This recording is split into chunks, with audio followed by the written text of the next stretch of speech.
बाप समजायला ना थोडा वेळच लागतो. बापाला समजून घेणं अवघड आहे ना.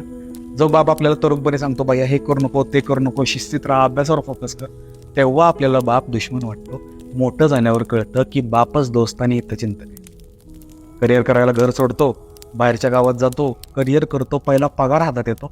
पहिला पगार हातात आला की आपण सगळ्यांचा खर्च भागवतो. खर्च भागवतो कळतं मला काहीच राहिलं नाही. मग प्रश्न पडतो की माझ्या वडिलांनी एवढीशा पगारात सगळं मॅनेज कसं केलं, सगळे खर्च कसे भागवले. घर सोडलं, लांब गेलो, बाप. दिवाळी आली, उत्साहात सगळ्यांना कपडे घेतले, सगळ्यांना काही ना काही तर घेतलं. मला घ्यायची वेळ आली तेव्हा मी थोडा मागं सरकलो. मग प्रश्न पडला, मी पप्पासारखाच होतोय. पप्पाने तरी कधी कुठं काय स्वतःला घेत. घर सोडलं की बाप कळतो. लहानपणी वाटायचं की पप्पा शांत शांत का असतो, पप्पा हसत का नाही, दुकानातून आला, जॉबवरून आला की पप्पा शांत का बसतो.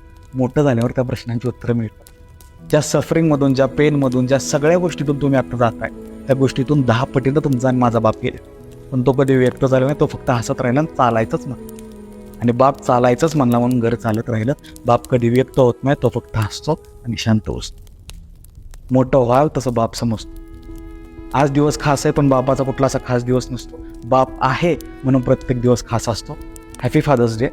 आणि भावा, आज जर बापाला मिठी मारू शकला तर खूप भारी.